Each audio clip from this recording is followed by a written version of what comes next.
we are going to start out with the approval of 4/12/2021 minutes. Those are in your packet. Any questions, concerns?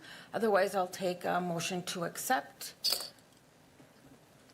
Motion by Larson, second by Martins. All in favor say aye. Aye. Aye, and that passes. We are now going to do some switching because some alders came in special for this, and they have other things they need to get to. So we are changing number 4 and 5 right now, and they are two separate items that will need separate votes, but they are intertwined in the discussions. So I'm going to read both of the items at one time. Discussion and possible action reclassifying public relations specialist to community relations manager. Discussion and possible action creating administrative assistant 2 position shared between the mayor's office and development department. Go ahead, Tony. As I explained in the packet, we're looking at a bit of a reorganization in the mayor's office, and we did kind of an administrative update of the job description for the executive assistant position before we posted it, and that's extremely common. We do that almost every time we post a position. If it doesn't result in a change in pay, we usually don't bring it to the Common Council because they're considered more administrative changes. So we had done that before we posted the position, and we updated the title at that time to the PR assistant. And so we're looking at reclassifying that position to a community relations manager. They would assume the responsibility for public access employees that had been assigned to the economic development manager, as well as take on a lead of our community relations as a city.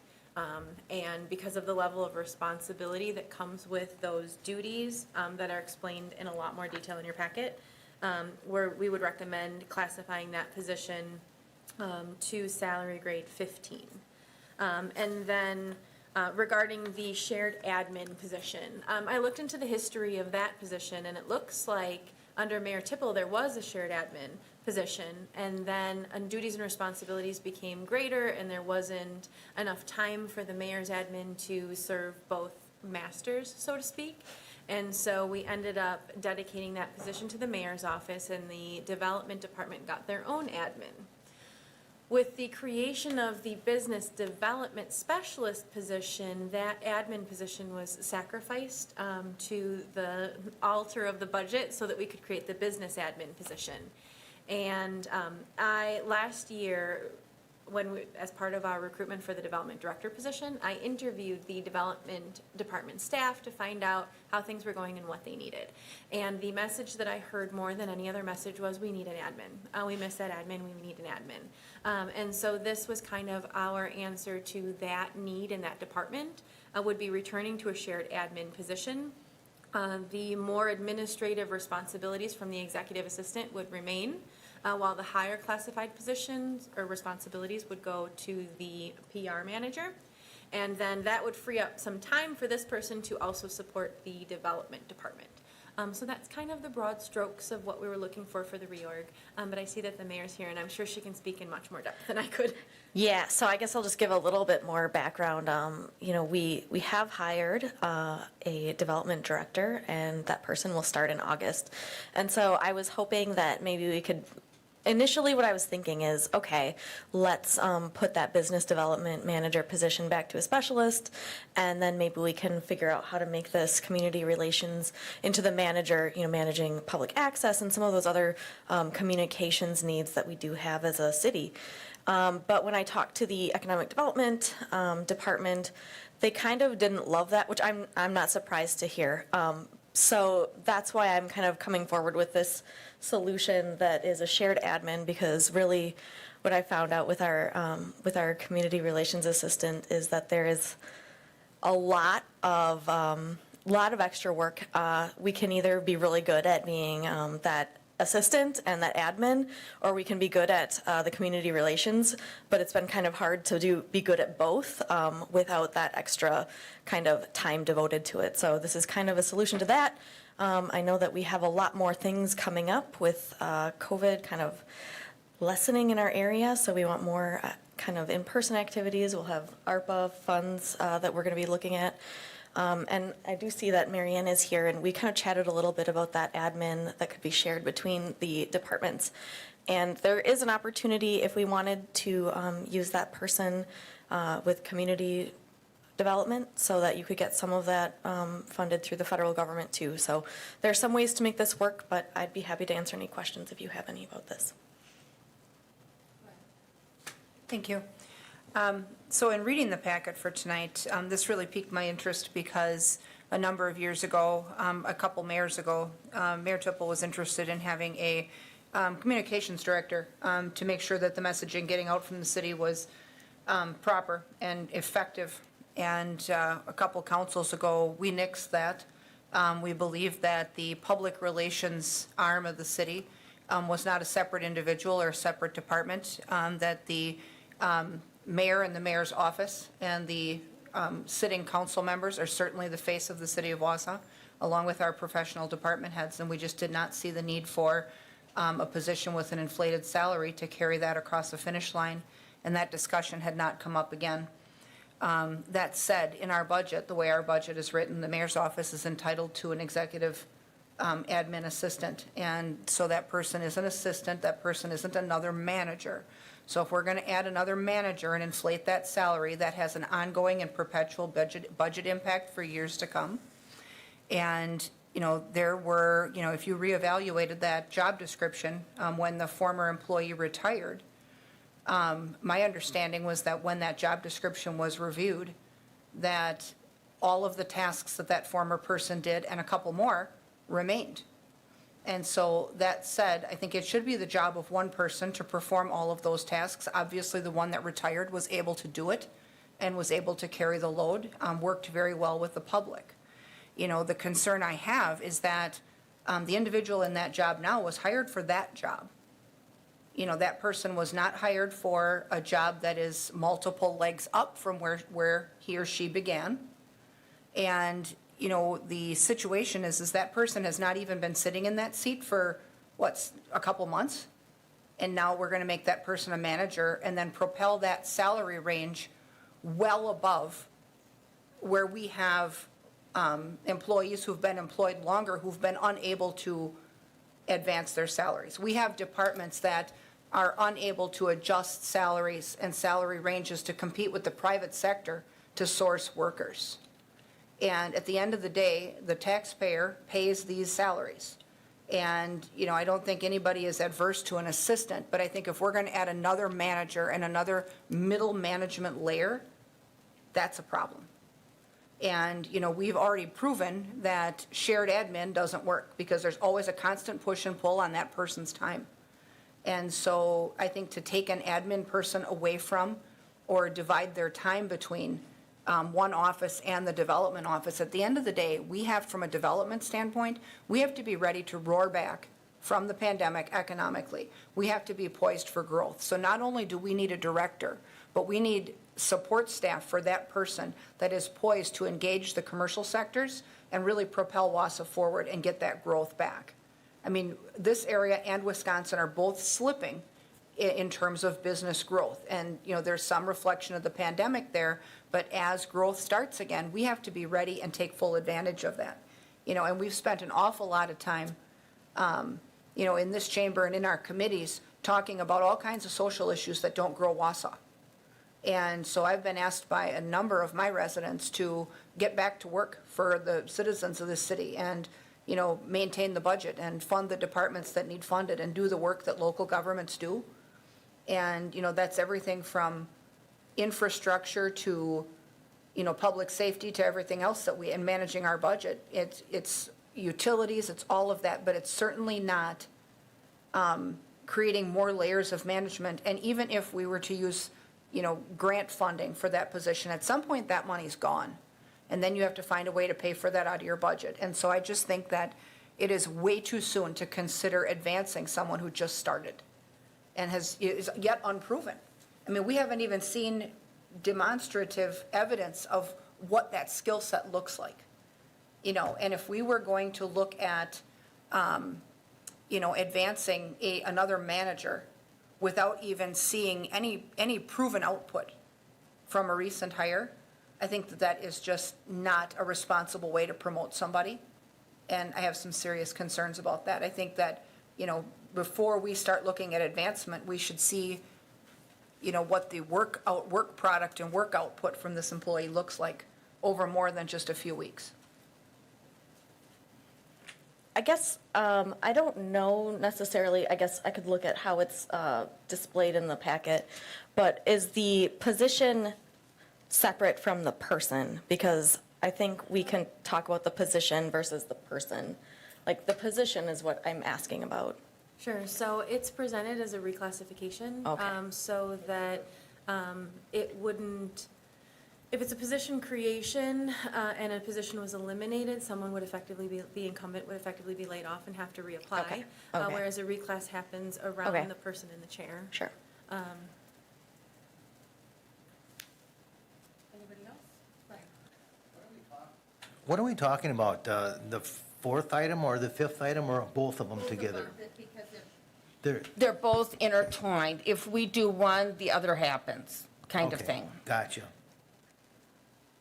I guess, too, I would mention that the Economic Development Office doesn't have an admin right now. So that's kind of where we started with, I heard from the team when I first started that that was something that they were lacking.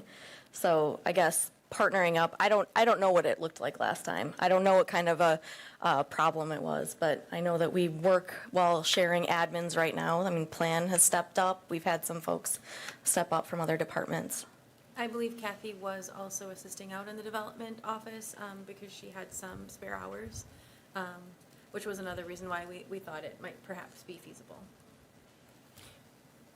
Part of the problem we had in economic development was that when the former admin left, and, I guess in terms of former employees, just so people can keep track, well, we had Chris in the director's position, he left. We had Sean Fitzgerald in the other position. My understanding was that some of the salary from the position Sarah left was used to pay Sean, because he had taken on way more responsibilities than that admin position ever contemplated.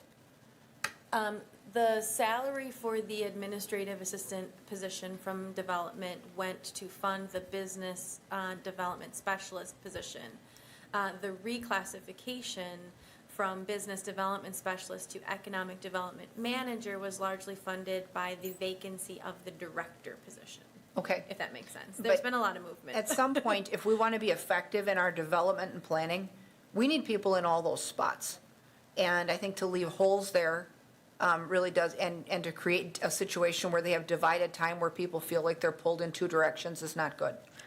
And I just, if this is a reclass of someone who's relatively new, I am 100% against it, and I'm here to say that I will vote against both items at council if it comes, because the reclassification of the person in the position is way too new for this to go forward at this point. We don't even have a year of service here. I also cannot support this. I've had plenty of my residents already contacting me on this, and pretty much they're saying the same thing that Lisa's saying, that we're spending a lot of money on someone that's not proven, and no, if this comes to council, I will vote it down as well.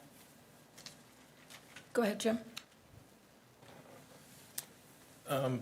This person will work mayor's office and community development, is that what I understand? The admin. For community development? And then the community relations would be community relations for the mayor's office. Do we have a community development director? We just hired, that person will start in August. Does that person, do we have an assistant director? Yes, there are two, there's the community development manager, who's an assistant director. There's the planner, who's an assistant director. And then the third one would be the business development or economic development manager. Yeah, so that department has two assistant managers, one over housing and one over development. Got it. The current development assistant manager is our interim director. And wouldn't it be more prudent to wait till we get a director on board to see what that person wants before we put people in there? I mean, we can do That's that, my yeah. thought. Or we can help them by having somebody ready to go. It depends on your philosophy here. I guess my philosophy might be different than yours. The concern I have is, I guess, why does this job need to be split? I mean, we had an individual who retired who was in this job for years and was able to perform all of these tasks effectively. And so now we're going to split this, and we're going to farm half of the job off to someone who we're going to add as a manager. So we're going to add yet another layer of middle management with a substantial salary. And then on top of that, we're going to take the tasks that that person either, doesn't feel, or maybe that we don't feel that that person should do for that type of wage, and then we're going to take that admin and farm the rest of it off to that person. And I think, we're creating, depending on who takes these jobs, you could end up with just a larger workforce in general. If you have one person, whether that person is taking benefits or not, that person costs you X amount of money. If you start splitting it up and you have half a job that's now done by this person in a management role, and the other half, which is, everything else that needs to get done during that day, and you farm that off to another person, you've got yet another set of wages and benefits. And every year when we come to do our budget, we have to plan for that overhead. I mean, that's just making your workforce that much larger again, when there didn't seem to be a problem before the retirement. So I'm just gonna, do you mind if I step in? So this is a different job that we're asking of the community relations manager. It's more related to content creation for the website. Newsletter would be going online and shareable. It would be more social media. It would be, that expertise you have there when it comes to communication, and then management of individuals, of our communication staff. So I think it's different. I don't think it's farming off those tasks. We could continue doing what we've done for the last however long. That's no problem. That's what we'll do. We won't change. But if we want to do more, if we want to communicate more with our community, and I don't look at this as PR, it is for the community. It's not just me trying to tell everyone how I am. I can do that on my own. But in the job description, we have this person even planning and coordinating events. And, this is really an expanded role. This is heading down the communication director job description that we created and shelved a number of years ago. And so here I think is where the rubber meets the road for me. We hired a person to fill a position that was an administrative assistant position. In record time, that we're looking to take that person out of that role and put them into a way more advanced role. And we've not even had time yet to see that person in action for very long. And I just feel like that is not the right move at this stage. I mean, if we had consistent results, if we had say you had someone that had been performing similar functions for a year or two, and you could actually gauge that person's success level and productivity, you could justify that pay band. But in this case, we can't. We're just going to shoot that person right up at the taxpayer's expense, and, that employee is unproven. My turn. I'm against this. I'm going to vote against it. I voted against it when I think another mayor had asked for it. And I agree with the initial comments. Do good work, and we don't need PR, right? We all do good work. Number two, this is a budget mod for 17 grand. Nah, not for me. We have people out there trying to make it, pay their taxes, and we can't just keep willy-nilly saying, and some of these, I don't know who looked at these job tasks, but I have some concerns.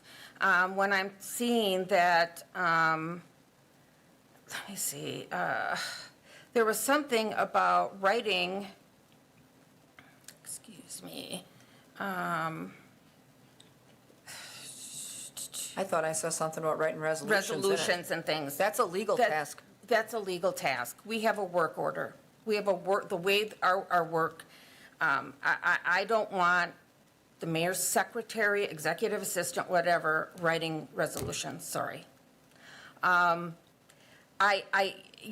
We can look at this. I understand the push to go to social media. I can understand that, but we are missing half of our community with that as well. We have an elderly community that doesn't go on Facebook and doesn't do that. So We need somebody other than just keep pushing out social media.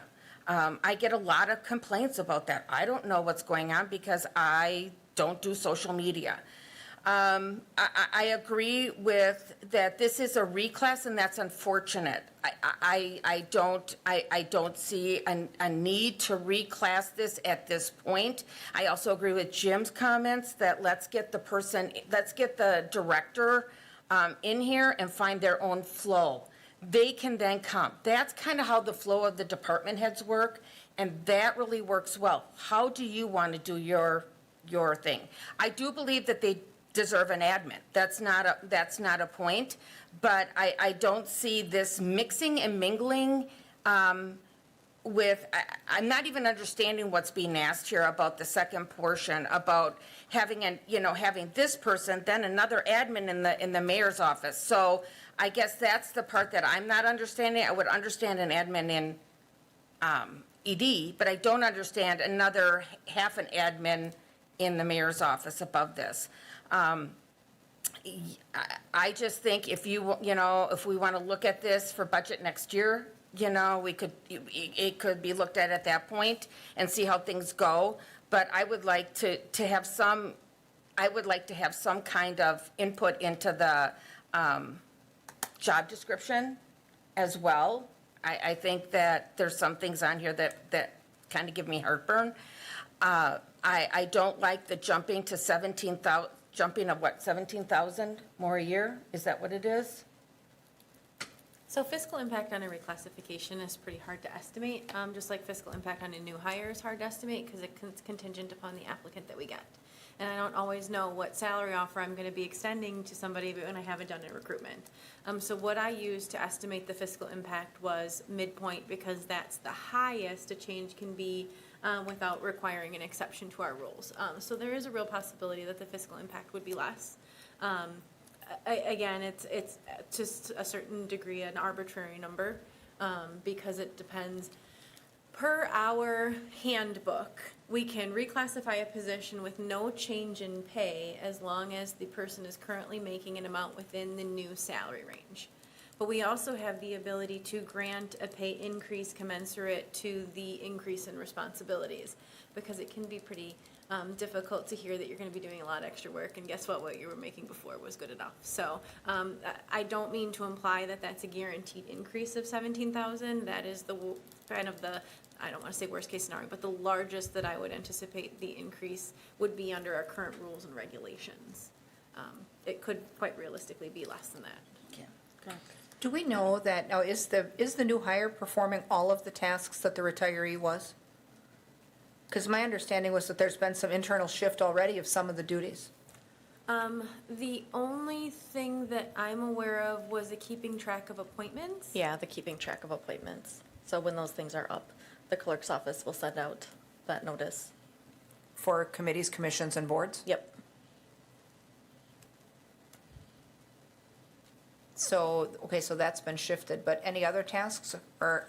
I know there's some responsibilities related to public relations, but those were things that had been performed by the business development specialist when he took over responsibility, but with that position vacant, they've landed a couple of places, I believe, some invoicing for public access. Yeah.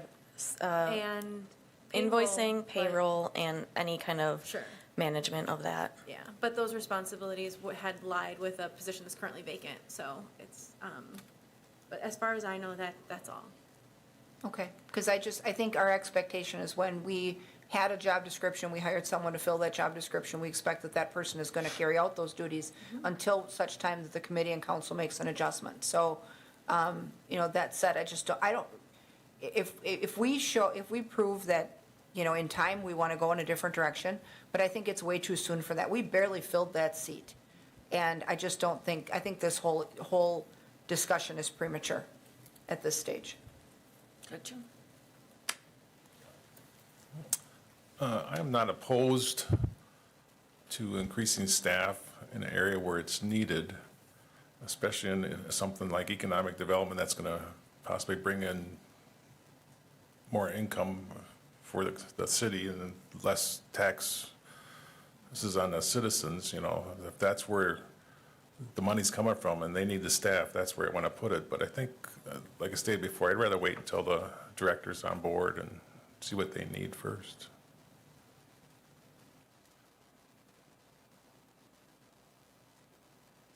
Any other comments or concerns?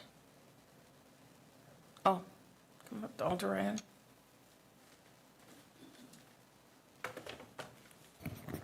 Good afternoon, Alders. Deb Ryan, 702 Elm Street. I was looking at the community relation manager position, and I noted what Becky had said about proclamations and resolutions, which is legal. So the city attorneys, which we have 3 of them, should be able to do that, and that's very specific and making sure things are legal and not discriminatory. You also have recruit special events. Well, we have Wausau events. They are a not-for-profit where the city is connected with them. They're already doing that, as well as process of special events with the event organizer. Again, that's Wausau events. We also have marketing with the River District. We also have the Convention Bureau. So it just seems, we're not trying to become Wausau events. And going online on Facebook, I found a Facebook note just recently from June 10th at 5:57 p.m. Got all my insurance licenses renewed, completed 29 continuing ed credits in 2 days, because who needs to sleep. Got to keep my license collection intact. Need basically any kind of insurance, I can help. Need to buy or sell a house, I'm your girl. Need a substitute teacher? Tell me where my classroom is. Now I just have to finish up my classes to get my regular teaching license so I can add that to the list. That is the mayor's assistant. So does she really want to be with the city, or she's already thinking beyond, or wanting to do both? And I do think that is a conflict of interest, and I'm not so sure we have the right candidate if she's already thinking of this other horizon outside the city. Thank you.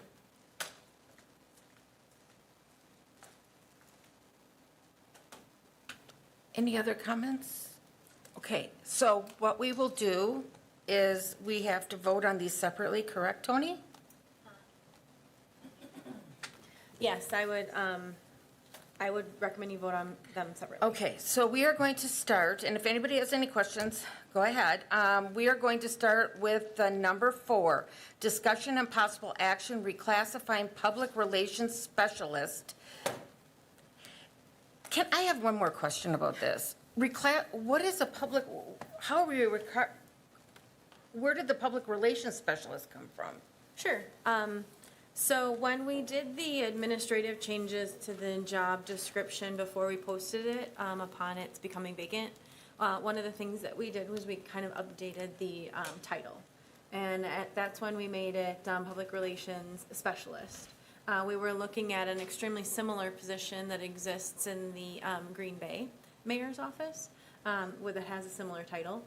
Some of the additional responsibilities that were added on came from that Green Bay job description, so that's kind of where that came in. Okay, I'm glad that was, because that needed explanation. And, Thank you for that. Because those new duties didn't result in an increase in pay, Pay. because it's the same pay level Yeah. type of responsibilities, we didn't bring it forward. Okay, so when we talk about public relations specialists, we are talking about I think it was called what, the executive assistant job in the mayor's office.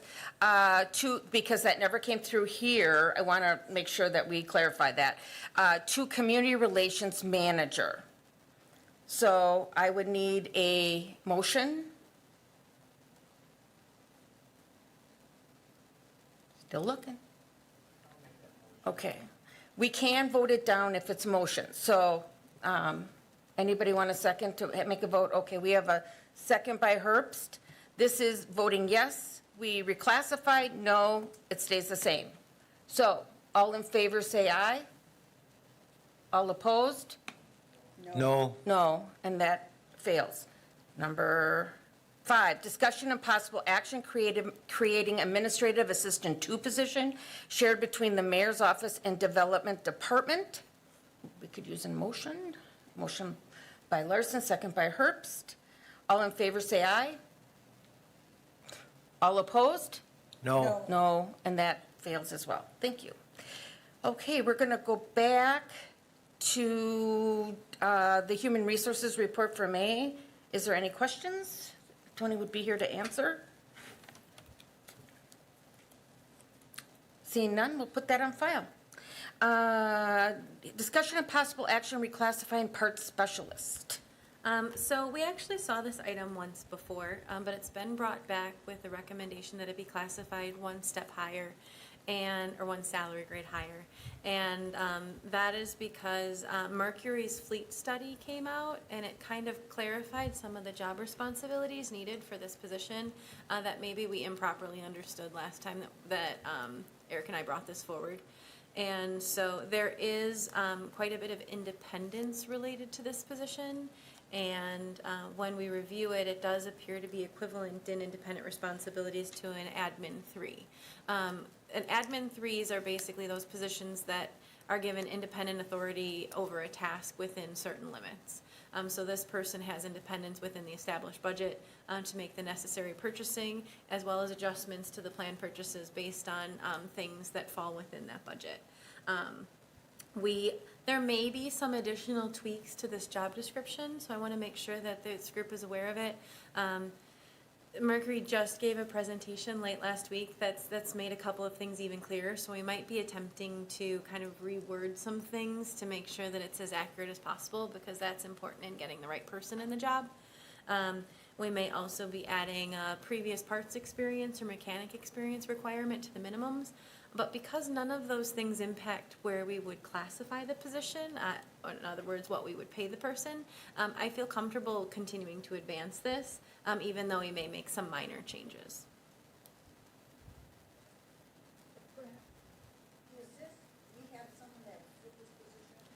The position is currently vacant, but because of a retirement, but it did previously exist. But the responsibilities have been expanded. The previous person, it was called a stockroom specialist, and as I understand it, the responsibilities were more related to receiving and stocking, and there was much less independence in ordering.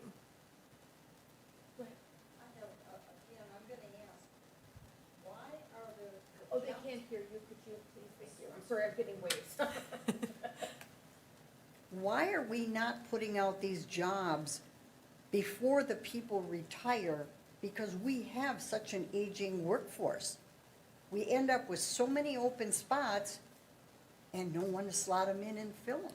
Are you asking for why we don't fill it, or why we didn't reclassify it before? Well, no, I'm asking why we don't go out there and look for someone to fill that spot before that individual retires. Sure. And then we sit here on the fence with nobody to step in and take over. That is happening far too much. So for this position in particular, we didn't know what we wanted the next person to do, because we were waiting for that fleet study to come in. So because we're changing the job, we need you guys to approve the reclass before we can recruit for it. Because what I don't want to do is post the old job description and get someone in who's either uninterested or unable to do the new job. So we want to make sure that we've got the job solidified before we post it, so that we can set up the new hire for success. In cases where we're not reclassifying the job description, we do attempt to get the person in as quickly as possible, but we've been reclassifying a couple of positions upon the retirement of the previous incumbents, and that usually eats up our grace period for finding a new person. But yeah, I mean, we could have posted it as the admin 1 position that it was previously, but the person we hired wouldn't have been doing the work we need them to do. The fleet study, and correct me if I'm wrong, Eric and Dustin, but as I understand it, the fleet study has highlighted some areas of improvement in our stockroom area, and what we're hoping that these changes are going to do is to shore up those deficiencies and make sure that the work performed is meeting our needs. Thank you. I'm going to support this because I sat through Mercury's presentation here, and I am looking at right now, page 62 of of the SISM packet that we had this last week, and our parts inventory management and control is below standard. And going and listening through this whole Mercury presentation, it sounds like, it doesn't sound like, our public works department needs lots of help. Lots of help. It's been neglected for far too long, from fleet management down to age of vehicles to the age of building. And this is a good place to start on the right track, and I'm going to support it. Go ahead, Michael. So, reading through this, now, we reclassified this position once before, adding, expanded roles because the new candidate needed, say, for example, a CDL, because they were going to manage the storage tanks, the fuel storage tanks. But, so this second reclassification is giving them that person a higher level of autonomy then to run the parts department, is that correct? Yes, that's exactly correct. Okay, so since this person is taking on new responsibilities, where are we picking those responsibilities off of, I guess? So I think the problem is that we didn't take them from anybody. They weren't being done, and that's why we're seeing the needs improvement feedback from Mercury. So that would be where the deficiency comes in. These are tasks that were never taken care of in the first place. Do you mind?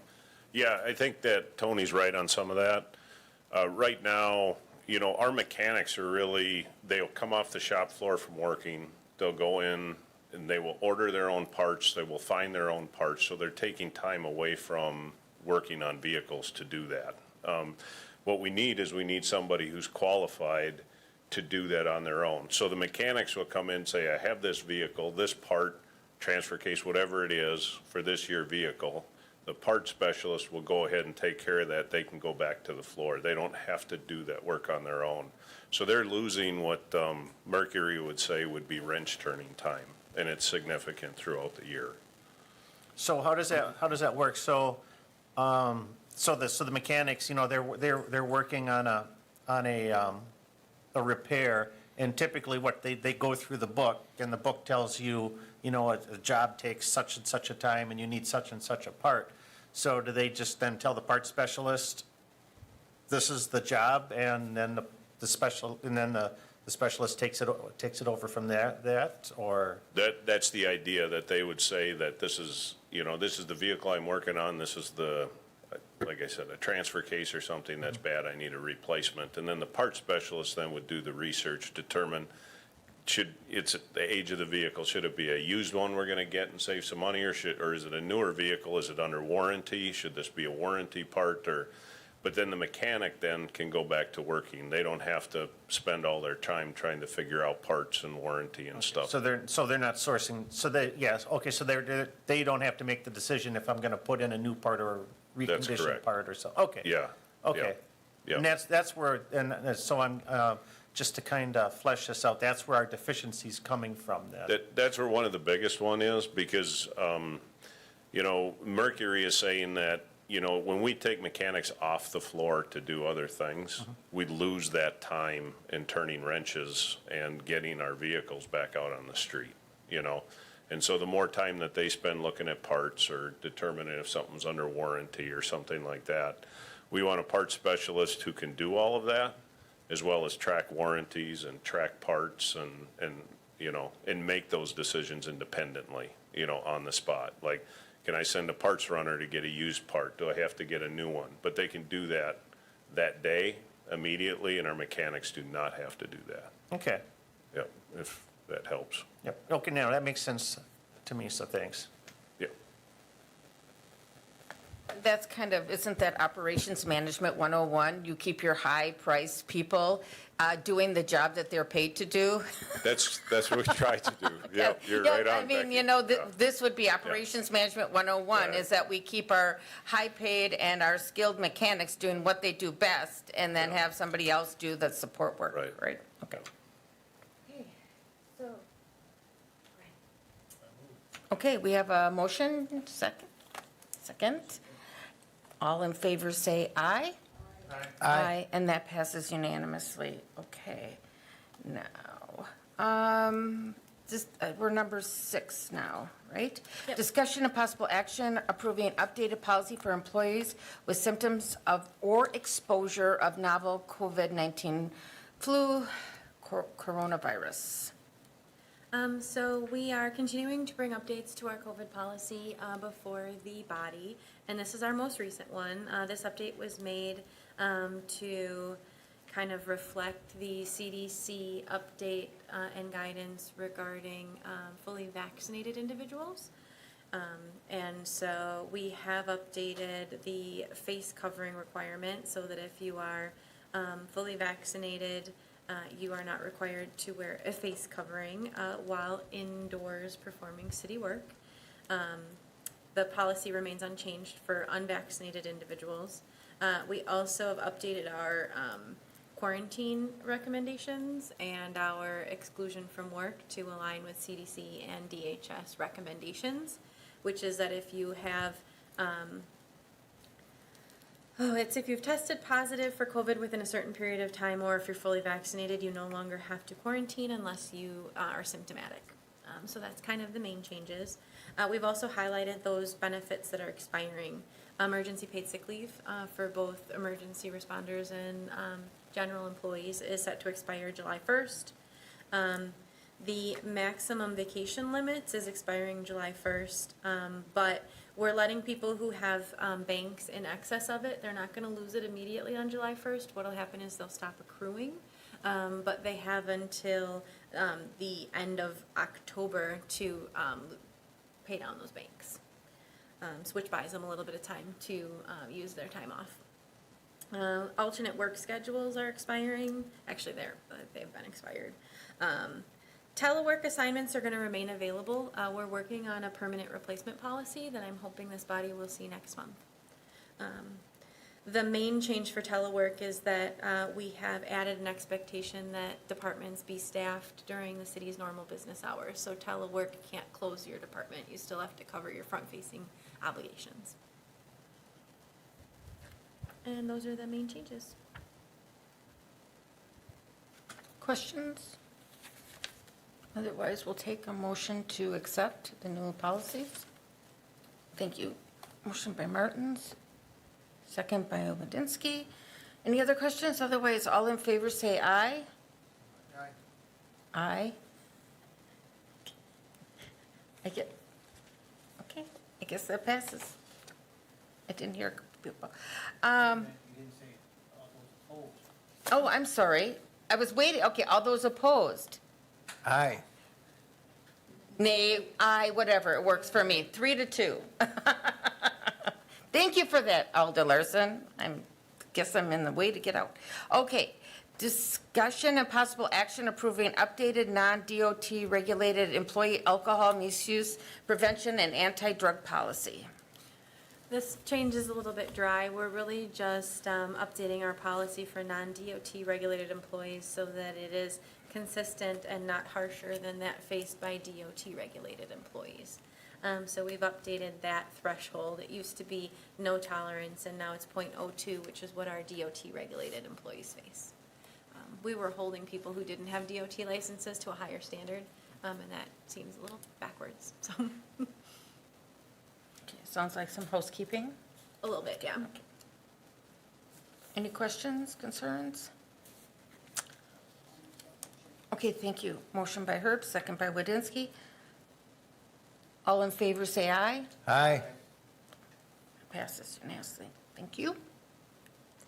And we are on discussion and possible action approving a pilot reduced summer schedule. So, one item that was brought forward, the city clerk's office was looking at similar departments, and they did a survey, which is in your packet, of how some other clerk's offices are handling reduced summer schedules. And the pilot program that you have before you is proposed to be effective this August only, and we are looking at reducing the hours that City Hall is open on Fridays. City Hall would, basically the city business would close to the public at noon on Fridays. Employees would have the option of extending their workdays to be 9 hours worked, Monday through Thursday, and having half days off on Fridays. Or they could choose not to participate in the summer schedule, and they would keep their normal business hours, but not be open to the public after noon. The packet does include some information about department participation. Some departments are better able to participate than others based on the nature of the work. I did email out an update from the police chief regarding their availability for participation, as well as you all should have received an email from the city clerk about her thought process behind the request. I did, maybe a half hour before this meeting started, get an update email from Community Development, so that's the Housing Authority, and they said only their admins would participate, which is a slight change from the packet that I wasn't able to share with you because I just got it. Thank you. I have just one comment on this, and then I have to go to a conflicting meeting. I understand that the intention of this is well-meaning. I think that, there's a lot of folks who believe this would be a boost for morale. But I also think that we are here to serve the public. And so it needs to be easy for our citizens to access this place and get things they need done. And a lot of people get paid on Fridays. And so if people are coming in to pay bills, pay fines, get licenses, get permits, they shouldn't be able to walk up here at noon and find the doors are locked. And, think of the frustration people had when we were closed during the pandemic. At the end of the day, I think and it's really not fair to create a policy where that by nature of the work, a large section of the workforce can't participate. Because I think that really does create a disparity between those who would love to participate but can't, and the ones that are free to take part. And, you'll find that many private sector businesses don't pursue this summer hours stuff. I just think that at the end of the day, if this were to pass, it should pass with a requirement that City Hall remain open and that each department be required to, every week, identify somebody who's not participating that's going to be that front-facing customer service person that's going to deal with the work of the department while the other ones are gone. So, I think a complete shutdown, lock the door and go home is a bad idea. It's bad service to our residents. And so unless they're going to designate somebody to, carry the department while the other ones are gone and do that on a rotating basis, it's just really not fair to the citizens. And I think that, if a large section of departments aren't able to participate at all, it really does create, I think it does damage to morale in certain departments that can't partake. So I'm hoping you guys don't do this. Thank you, Madam Chair. I don't think I'm going to support this either because, not only because of what Alder Rasmussen said, but in looking at this list on page 35 of the packet, most of the departments can't participate anyway, but the admins can participate. So what you're saying is the employees have to stay, but the bosses can fly. And so I'm not going to support this. Thank you. Just to make sure we're clear for the record, when we were referring to admins in the survey, I was referring to support staff and not supervisory staff specifically. In most conditions, we were speaking to the administrative assistants. It's still, it's all for one or not at all, so I'm not going to support it. Thank you. Well, I would like this to go to full council. I would like to get the opinion of all the council members. And I agree that it's probably not good for the citizens not being able to have access to City Hall on Fridays when they might need to come and do some business. Maybe it can be modified some way, but I'm going to vote for it in committee, so it goes to, hopefully it goes to council. I just have a couple of concerns with this policy. First is the summer hours survey, and many of these municipalities are a lot smaller than the city of Wausau, and I guess I'd like to see a little more parity with that. You know, how we would stack up with a larger, you know, with even, you know, even if it isn't a city with 40,000, you know, something in that range of 25 to 50,000, just to get a better feeling if cities more in our peer group are doing the same kind of thing. The only like-sized city that I'm aware of who has a similar program is Green Bay. Okay. And we did consult with them a bit on how the program works for them when we were looking at the pilot program. Don't quote me, but I think they might increase their hours on on Monday through Thursday, but to be honest, I didn't write it down. My brain is no longer reliable, so I wouldn't swear to it. Yeah, and then the only other thing that I had, that the concern is the noon cutoff is, I think is a little bit early. You know, if we were going to do something, you know, if we were going to do a shutdown 1 PM, I would be more comfortable with, because then that gives people the opportunity on their lunch if they needed to do business on a Friday. Years ago at a former employer, we did a modified summer schedule, but we kept, you know, we kept our office open because we had to provide service and support, and we did the rotational thing where, you know, you would work extra hours during the week so that we could so some of the staff could leave on a Friday, and in order to maintain that public face. And that I could get behind something like that a lot better than this current policy. But I would feel more comfortable if we could modify the cutoff time at 1 PM instead of noon.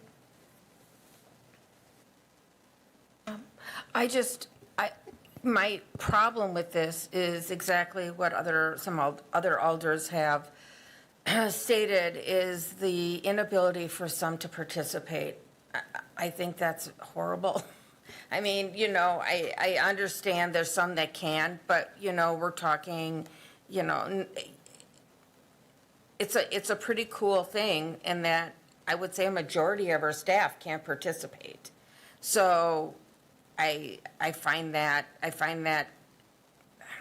untenable for me. I think that I'm very much a big parity type of person, and if somebody, if you could figure out a way that everybody could participate and enjoy a Friday afternoon off while keeping the city open, I'll be sure to look at it. But I think that, well, we can send our support staff, you know, home at Friday just doesn't do it for me. I think we need to have more parity in something as big as sending people home on a Friday. You know, I mean, attorney can't participate, assessment can't participate, engineering can't, human resources can't, development can't, or they can't, sorry. Metro can't, water can't, sewer can't.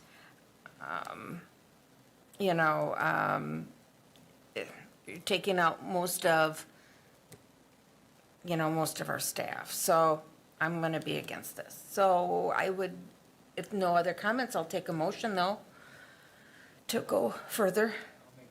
Thank you, Alder Larson. Do we have a second? No. Question, do we need a motion or can it die? Well, It can die. You have to ask for a motion, but a motion doesn't have to be made. Well, I'm not going to second nothing then. I'm looking at the attorneys in the back row. okay. Okay. I will ask again if there's a second to the motion. Seeing none, that dies. Thank you. Okay. I have next. Oh, goody. Okay, we have a closed session, so who wants to be the person that would like to speak the closed session? Thank you. Thank you. Yeah. I make a motion that we go into closed session pursuant to 19.85, chapter, section 1, sub F, considering financial, medical, social, or personal histories of specific persons which, if discussed in public, would likely to have a substantial adverse effect upon the reputation of any person referred to in such histories or data for the purpose of considering leave of absence requests exceeding 30 days for 2 employees. I'm going to do a roll call and. Oh, we need a second. Oh, I'm sorry, yes, a second, and then I need a roll call, and we will be reconvening back in open, correct? Yes. Okay. Herbst. Larson. Aye. Mertens. Aye. Wodinski. Aye. And I'm aye as well. We are now going into closed session, but we will return.